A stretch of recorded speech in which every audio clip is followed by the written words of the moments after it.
Yes!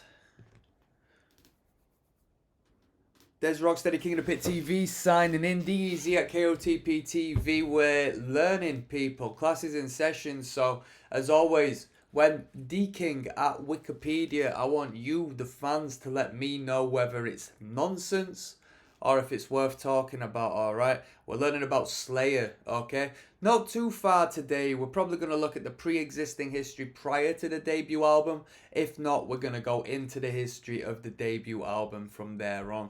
Um, Without further ado, let's see if we can learn anything interesting. So, Slayer was an American thrash metal band from Huntington Park, California, formed in '81 by Kerry King and Jeff Hanneman.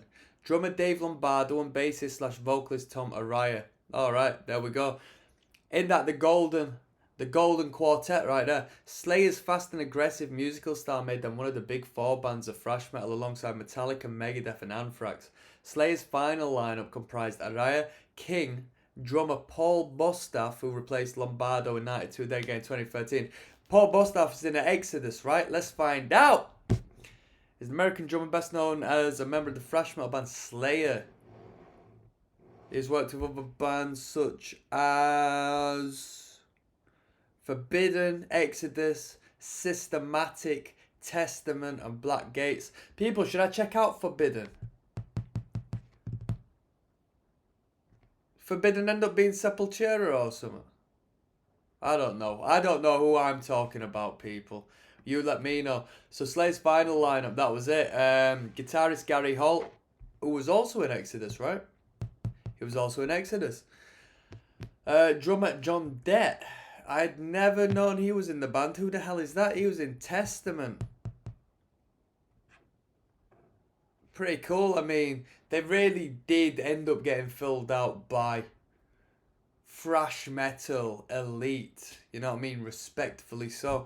In the original lineup, King, Hanneman, and Araya contributed to the band's lyrics, and of all of the band's music was written by King and Hanneman. The band's lyrics and album art, which covers topics such as serial killers, torture, genocide, organized crime, secret societies, occultism, terrorism, religion, anti-religion, fascism, racism, and war, brutality, come on, have generated album bans, delays, lawsuits, and criticism from religious groups. However, its music has been highly influential, being cited by many bands as an influence musically, visually, and lyrically. The band's third album, Rain in Blood, has been described as one of the heaviest and most influential thrash metal albums. What an introduction! What an introduction! Slayer released 12 studio albums, 3 live albums, a box set, 6 music videos. Only 6 music videos is surprising to me. 2 extended plays and a cover album. 4 of the band's studio albums have received gold certification in the United States. Slayer sold 5 million copies in the US from 91 to 2013, according to Nielsen SoundScan, and over 20 million worldwide. The band has received 5 Grammy Award nominations, winning one in 2007 for the song Eyes of the Insane, dun, dun, dun, dun, dun, and one in 2008 for the song Final Six, never heard that one, both of which were from the album Christ Illusion. After more than 3 decades of recording and performing, Slayer announced in 2018 January that it would embark on a farewell tour, which took place from May 2018 to November 2019. A hell of a tour, after which the band disbanded. We've actually got a little page on the... wow, we've got all the dates of the final tour. Very cool. We won't get into that because that'll be later on in the history, won't it? That'll be near the end. So we've got Slayer tidbits on the side here, background information. Years active, 81 to 2019. Labels: Metal Blade, Def Jam, American, and Nuclear Blast. Past members: Kerry King, Tom Araya, Jeff Hanneman, Dave Lombardo, Paul Bostaph, John Dett, and Gary Holt. So, for all them years, they really did stand strong as a unit because there's not many past members in comparison to what could have been. So, the early years, 81 to 83. Slayer was formed in 81 by Kerry King, Jeff Hanneman, Dave Lombardo, and Tom Araya in Huntington Park, California. I was going to say Def Leppard there. The group started out playing covers of songs by bands such as Maiden, Sabbath, Priest, and Venom at parties and clubs in Southern California. The band's early image relied heavily on satanic themes that featured pentagrams, makeup spikes, and inverted crosses. Correct me if I'm wrong, but that's relatively early for all of that malarkey, innit? I mean, to the degree as to where they went. Rumours that the band was originally known as Dragon Slayer after the 81 film of the same name were denied by King, as he later stated, "We never were, it's a myth to this day." According to Lombardo, the original band name was to be Wings of Fire before they settled with Slayer. What do you think of Wings of Fire? It sounds a bit more power metal-y, doesn't it, Wings of Fire? Slayer is just to the point. One word. Slayer. Face the Slayer. It was he who designed the iconic logo. For inspiration, Lombardo thought in a perspective of a murderer of how they would carve out the logo with a knife. And since he's left-handed, the logo is unintentionally slanted to the right.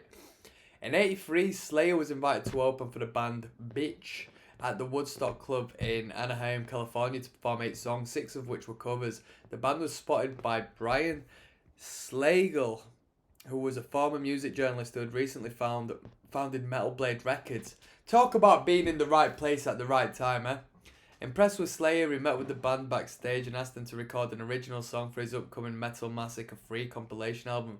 The band agreed, and their song Aggressive Perfecta created an underground buzz upon its release in mid-'83, which led to Slagle offering the band a recording contract with Metal Blade. Man, there you go, right place at the right time. If that wasn't the case, Slayer might not have ever been. Show No Mercy, Haunting the Chapel and Hell Awaits, which spans 83 to 86, is this section. We're not going to look into Haunting the Chapel or Hell Awaits. We're going to look at Show No Mercy, alright? So without any recording budget, the band had to self-finance its debut album, combining the savings of Araya, who was employed as a respiratory therapist, and money borrowed from King's father. The band entered the studio. I wonder who Kerry King's father is. Because Kerry King's a businessman. Kerry King seems to be money orientated, so I want to see who he's learning from. The band entered the studio and he was writing the songs, which is quite surprising, don't you think? Kerry King being like one of the sole songwriters of Slayer. He knows that's where that's at. The band entered the studio in 83 November. The album was rushed into release, stocking shelves 3 weeks after tracks were completed. Show No Mercy, released in December 83 by Metal Blade Records, generated underground popularity for the band. The group began a club tour of California to promote the album. The tour gave the band additional popularity, and sales of Show No Mercy eventually reached more than 20,000 in the US and over 20,000 worldwide. Right? How mad is this? What? In February 84, King briefly joined Dave Mustaine's new band Megadeth. Hanneman was worried about King's decision, stating in an interview, "I guess we're going to need a new guitar player." While Mustaine wanted King to stay on a permanent basis, King left after 5 shows, stating Mustaine's band were taking too much of my time. The split caused a rift between King and Mustaine, which evolved into a long-running feud between the two bands. Whoa! No one's ever mentioned that. No one has... Right, and on that bombshell, that's the early days of Slayer. We're going to go into Show No Mercy next, so hold on tight, people.